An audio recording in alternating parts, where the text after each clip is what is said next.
All right, ladies and gentlemen, the day has arrived, as if you didn't know it. Welcome to America Talks Live. I'm Steve Malzberg, and we are here, Election Day 2016.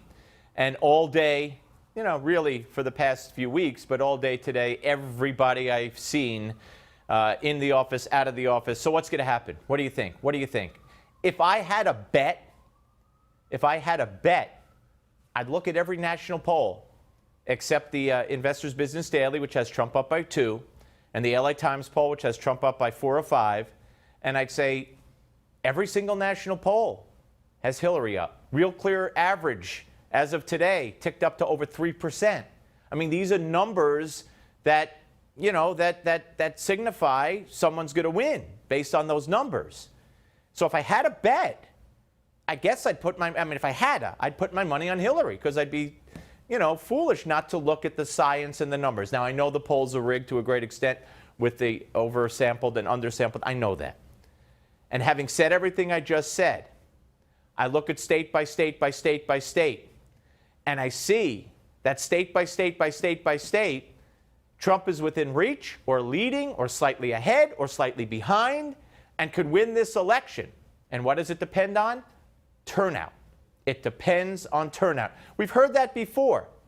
And I could bring you some early exit polling. Doesn't mean anything. In 2004, the exit polling had John Kerry winning.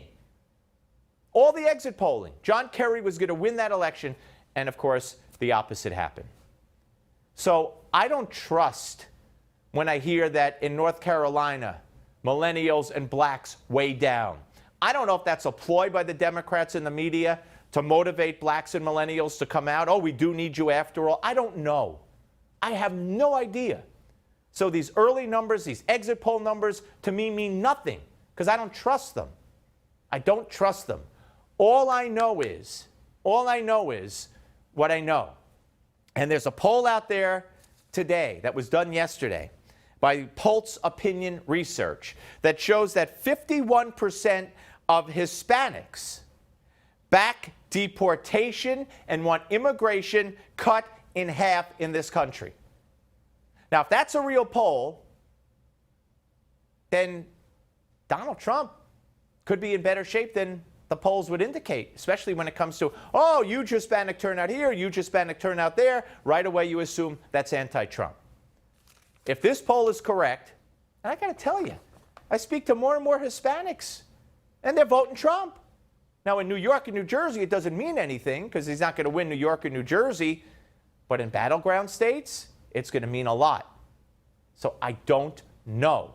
And then I see another poll out today, and they compared this to 2000. This is a Morning Consult poll by Politico, I believe, also. And what's most important to you? Voters want a strong leader. 36% of American voters want a strong leader. You know what it was in 2012? 18%. It's doubled. Hillary Clinton, a strong leader? I mean, the woman who, needs help to get up the podium, the woman who passed out at the 9/11 memorial, and a woman with all these troubles and problems and investigations, she's a strong leader? Really? No. So that could be good. That could be something that you want to look at. And then there's voter fraud or voter problems or the perception thereof. Now, I'll say this. Nevada, if Donald Trump loses it and it's close, there's already a lawsuit. There's already a lawsuit in Nevada filed by the Trump people today. And what that lawsuit is about is as follows. There are reports that during early voting, in parts of the state, people were allowed to line up and vote after the polls were closed. Okay? The Trump campaign has asked that those early votes be set aside and counted separately after the other results are counted. Whether they'll win that with this preliminary attempt and whatever judge they're facing and whatever court, I don't know what court it is, or whether they'll then, after the election, if it's very close, appeal and appeal and appeal. And if it comes down to Nevada, and if Nevada's in play, we won't have a definite answer until this goes all the way to the Supreme Court, possibly. I don't know. But I'm just telling you what's out there. So Trump has already filed a lawsuit. Now, for you Hillary people out there, I knew Trump would. You don't think they're going to be filing lawsuits? You don't think Clintons have more lawyers out there at every polling place in the country than Trump does? Believe me, it ain't over yet. Now, there's also a report, and this is very disturbing, and for it, I'll put my glasses on. In parts of Pennsylvania, let's see, I want to give you the exact, in Clinton Township, Butler County, Pennsylvania, there have been issues with 2 of their 8 automated machines. People on the record, by name, who went and got a supervisor, who's named, they hit all down the row Republican, and it flipped to Democrat. Just reporting what's been being reported. This is by KDKA, okay, out of Clinton Township, Pennsylvania.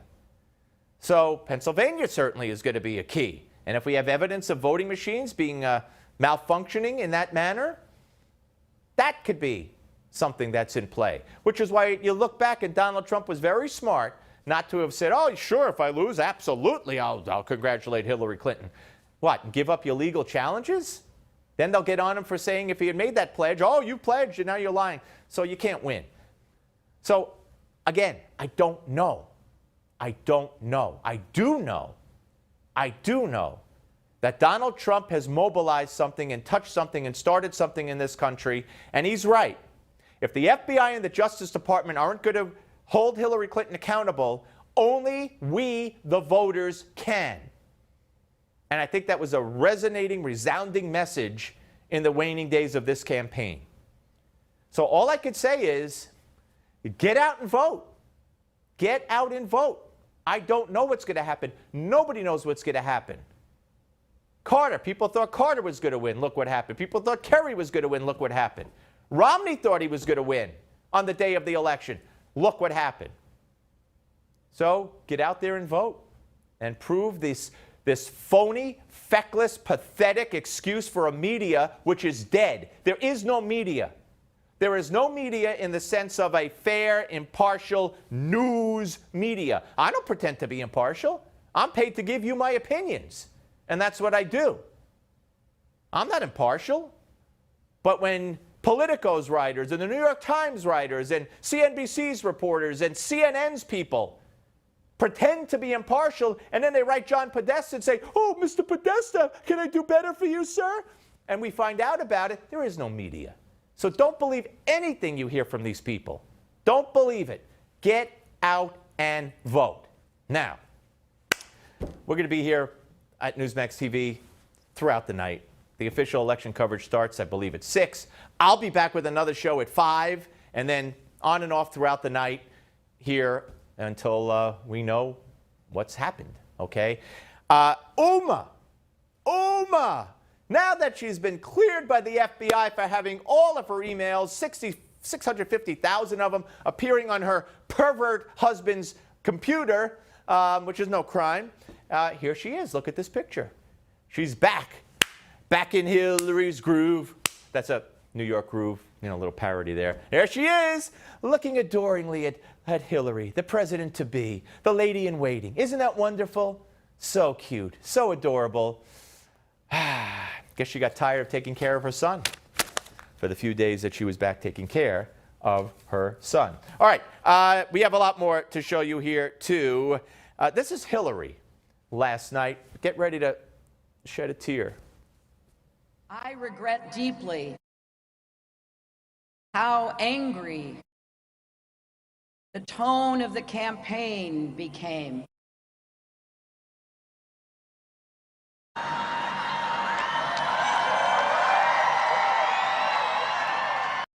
She regrets how angry the tone became. Then somebody shouted out, it wasn't your fault. And she's like, that's a good way to show how you regret it all, right? Instead of saying, no, everybody had a hand in this. She's like, we know who it was. It was Donald Trump.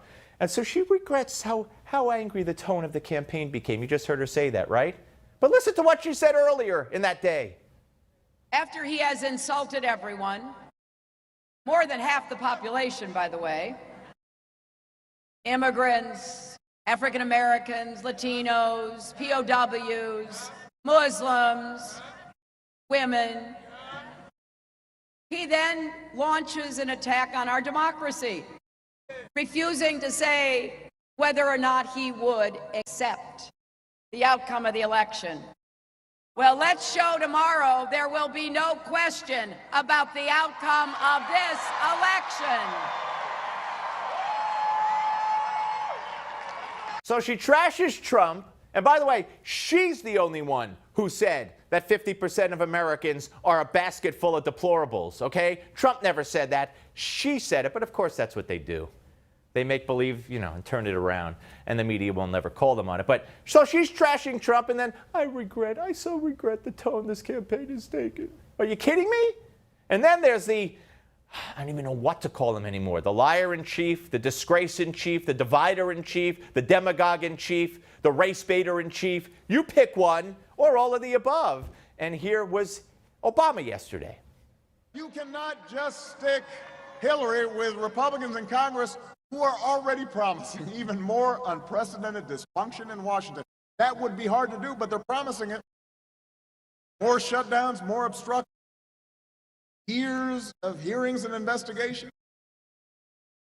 Gridlock is not mysterious.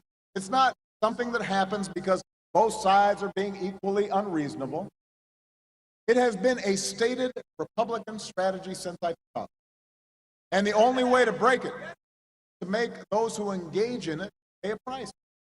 Make them pay a price. So didn't he tell that to Hispanics once, that he called Republicans the enemy? Yet they regret so deeply the tone that this election has taken and this campaign has taken. They regret it so deeply. If they bring a knife to the fight, I bring a gun. Trump takes endorsements from the KKK. The blacks, so they're going to put black people in chains, Biden said about Romney.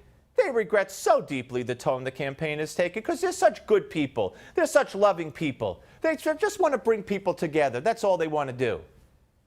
All right, so folks, at 6 o'clock, Indiana and Kentucky, polls close. Florida, New Hampshire, Virginia, among the states that close at 7. And then at 7:30, North Carolina and Ohio included in that cutoff time. So it's going to be very important, very early. Up next, my buddy Julio Rivera, and I guess she's my buddy too, Noel Nickpour, will join me on the panel. We're just getting started. Don't go away.